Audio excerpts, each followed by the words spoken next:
Hello students, कैसे हैं आप सभी स्टूडेंट्स। आज की लाइव क्लास में आपका बहुत बहुत वेलकम है। स्टूडेंट्स, आज की वीडियो में हम आपके लिए लेके आ रहे हैं रासायनिक संयोजन के नियम। रासायनिक संयोजन के नियम।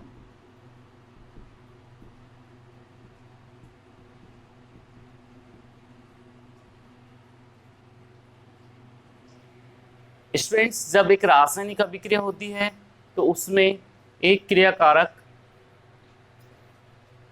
परस्पर अभिकर्मक से क्रिया करके उत्पाद का निर्माण करता है। स्टूडेंट्स, इस अभिक्रिया में क्रियाकारक अणु किस तरीके से संयोजित होते हैं, किस प्रकार से उत्पाद बनाते हैं, इनको समझाने के लिए वैज्ञानिकों ने कुछ 5 नियम दिए हैं। तो उन नियमों की हम विस्तार से चर्चा करेंगे। तो स्टूडेंट्स, देखते हैं रासायनिक संयोजन के नियमों के नाम। पहला नियम है स्टूडेंट्स, द्रव्यमान संरक्षण का नियम। द्रव्यमान संरक्षण का नियम। स्टूडेंट, दूसरा नियम है स्थिर अनुपात का नियम।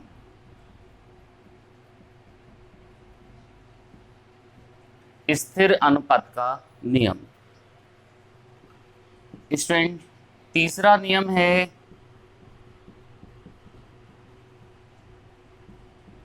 गुणित अनुपात का नियम। स्टूडेंट, चौथा नियम है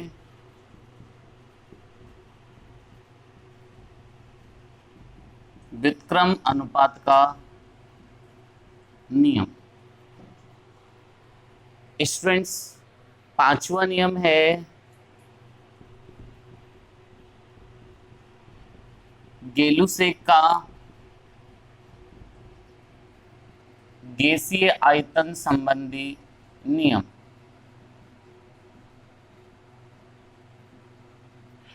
स्टूडेंट, मोस्टली ये 5 नियम हैं। इसके अलावा हम यहाँ 2 नियमों की ओर चर्चा ही करेंगे। उन दोनों नियमों के नाम भी आपको बता देते हैं। आवोगाद्रो का नियम। आवोगाद्रो का नियम, ये हम छठा नियम पढ़ेंगे स्टूडेंट्स। और 7वें नियम का जो नाम है बच्चों, वो है डाल्टन का परमाणु सिद्धांत। डाल्टन का परमाणु सिद्धांत।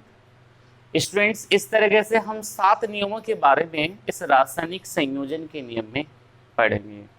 तो स्टूडेंट्स, फर्स्ट ऑफ ऑल आप टॉपिक डाल लीजिएगा रासायनिक संयोजन के नियम, और इन नियमों के बारे में आप 1 बाय 1 करके नोट कर लीजिए। 7 नियम आप लिख लीजिए। ओके स्टूडेंट्स, नोट डाउन, इन 7 नियमों को आप नोट कर लीजिएगा।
तो स्टूडेंट्स आपने सातों नियमों के नाम नोट कर लिए होंगे।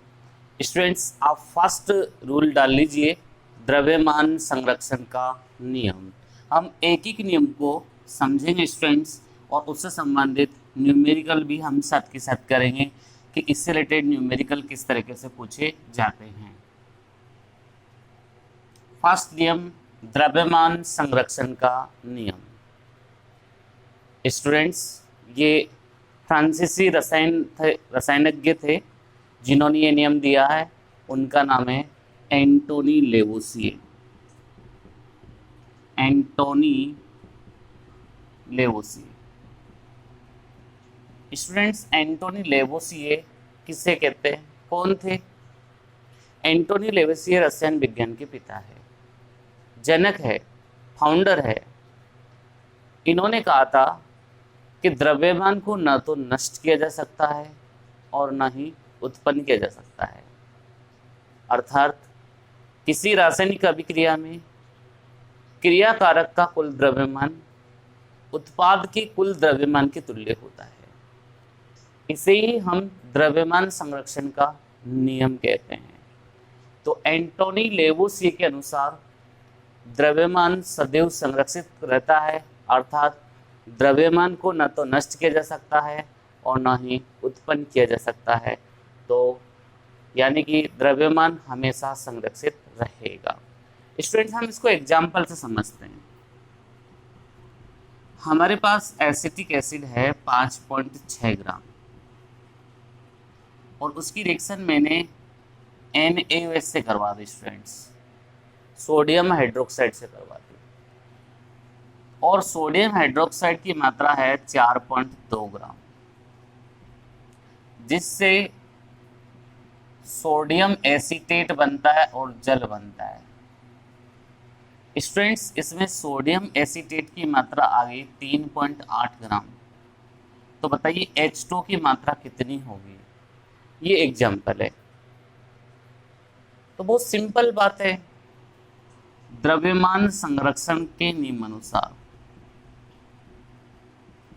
द्रव्यमान संरक्षण के नियमानुसार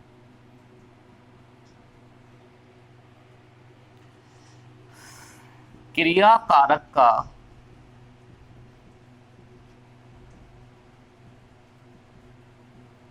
कुल द्रव्यमान बराबर उत्पाद का कुल द्रव्यमान। दोनों के द्रव्यमान को इक्वल कर देंगे स्टूडेंट्स। तो क्रियाकारक का कुल द्रव्यमान कितना है? 5.6 प्लस 4.2 ग्राम। स्टूडेंट्स सोडियम एसीटेट और H2 का द्रव्यमान को जोड़ देंगे, यानी कि 3.8 प्लस x ग्राम। माना कि इस H2 का द्रव्यमान कितना है? x ग्राम है।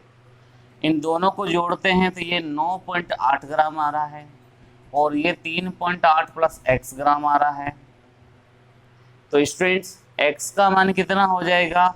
9.8 माइनस 3.8 कितना आ गया? 6 ग्राम। तो स्टूडेंट्स जो इसमें जल है उसकी मात्रा कितनी हो जाएगी? 6 ग्राम इसकी मात्रा हो जाएगी। तो हमें इस नियम में करना क्या है? जितना क्रियाकारक का द्रव्यमान है उतना ही द्रव्यमान हमको किसका करना है स्टूडेंट्स? उत्पाद का द्रव्यमान करना है। तो द्रव्यमान संरक्षित रहेगा। इट मीन्स द्रव्यमान पहले जितना था उतना ही द्रव्यमान बाद में रहेगा। अंडरस्टूड? चलिए तो स्टूडेंट्स लिखिए टॉपिक द्रव्यमान संरक्षण का नियम। टॉपिक डाल लीजिए सभी। Law of conservation of mass. Law of conservation of mass, द्रव्यमान संरक्षण का नियम। चलिए स्टूडेंट्स एरो वाइज लिखिएगा। यह नियम फ्रांसीसी रसायन एंटोनी लेवोसिए ने दिया। फ्रांसीसी रसायन एंटोनी लेवोसिए ने दिया, जो कि रसायन विज्ञान के पिता कहलाते हैं। एंटोनी लेवोसिए ने दिया, जो कि रसायन विज्ञान के पिता कहलाते हैं।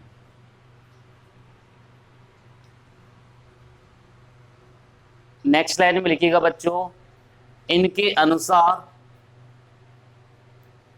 द्रव्यमान को न तो नष्ट किया जा सकता है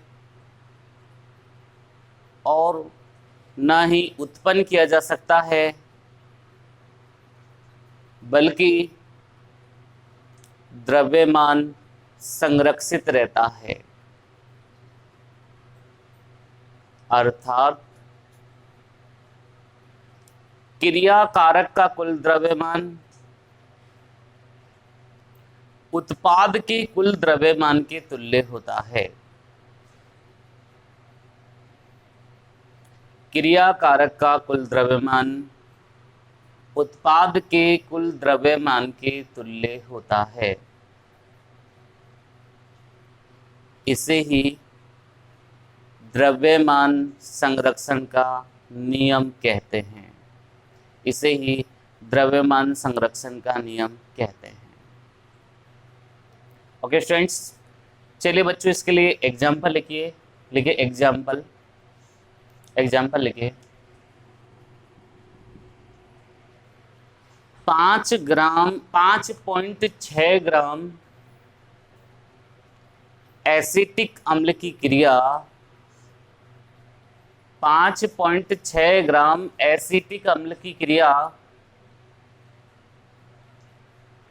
4.2 ग्राम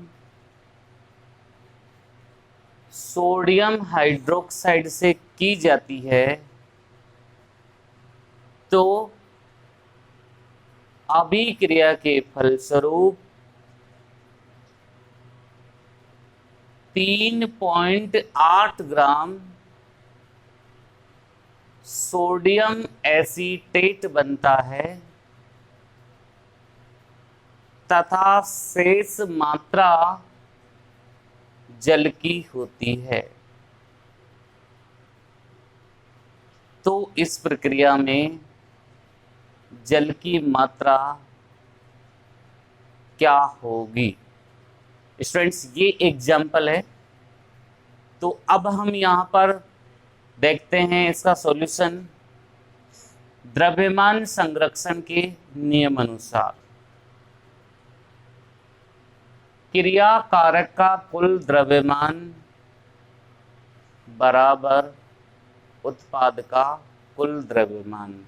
स्टूडेंट्स हमको पहले ऐसे लिख देना है। अब क्रिया कारक का कुल द्रव्यमान कितना कितना है? 5.6 ग्राम और 4.2 ग्राम, यानी कि ये हो गया 9.8 ग्राम।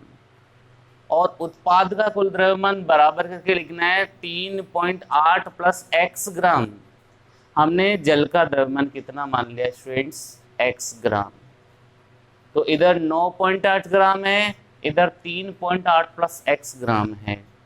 3.8 को बाईं तरफ लेके आ जाइए, तो ये हो जाएगा 9.8 माइनस 3.8 बराबर 6 ग्राम, यानी कि x का मान कितना आ जाएगा बच्चों? 6 ग्राम आ जाएगा। ओके स्टूडेंट्स, ये था हमारा एक छोटा सा टॉपिक द्रव्यमान संरक्षण का नियम। मुझे उम्मीद है कि आपको ये समझ में आया होगा। बहुत सिंपल नियम है, क्योंकि आपको इसमें क्रिया कारक का कुल द्रव्यमान उत्पाद के कुल द्रव्यमान के तुल्य करना है। ओके स्टूडेंट्स, इस टाइप के अगर कोई न्यूमेरिकल आते हैं तो आप सोल्व कर सकेंगे आसानी से। ओके स्टूडेंट्स, चलिए बच्चों अब हम दूसरा नियम लेते हैं। दूसरा नियम है स्टूडेंट्स स्थिर अनुपात का नियम।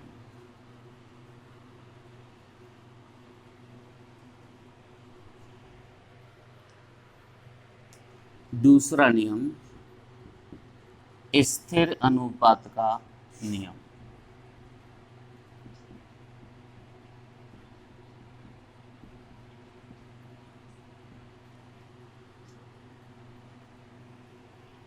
स्टूडेंट्स स्थिर अनुपात का नियम बोले या निश्चित संघटन का नियम बोले, दोनों नियम एक ही होते हैं। Law of constant proportion. Student ये नियम भी फ्रांसीसी रसायन एक साइंटिस्ट था जोसेफ प्राउस्ट, उसने दिया था, जोसेफ प्राउस्ट ने दिया था। ये नियम क्या कहता है? इस नियमानुसार किसी यौगिक को चाहे किसी भी विधि से, किसी यौगिक को चाहे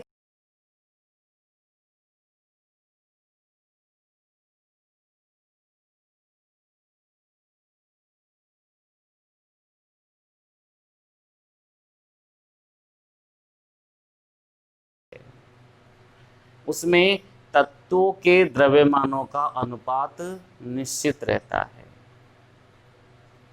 स्टूडेंट्स मैं आपसे एक बात कह रहा हूं कि जैसे मैंने कहा कि CaCO3 से हमने CO2 गैस प्राप्त की इसको गर्म करके, या हमने कार्बन और O2 से रिएक्शन के CO2 बनाई हो, या स्टूडेंट्स हमने एसिटिक एसिड की रिएक्शन Na2CO3 से की हो और हमें प्राप्त हुआ हो सोडियम एसीटेट H2O और CO2। इन तीनों मेथड में CO2 प्राप्त हो रही है, विधि अलग अलग है, तीनों विधियां अलग है, लेकिन CO2 में जो इनके द्रव्यमानों का अनुपात है, कार्बन और ऑक्सीजन के द्रव्यमानों का अनुपात है 12:32 यानी कि 3:8 ही रहेगा, चाहे आप CO2 को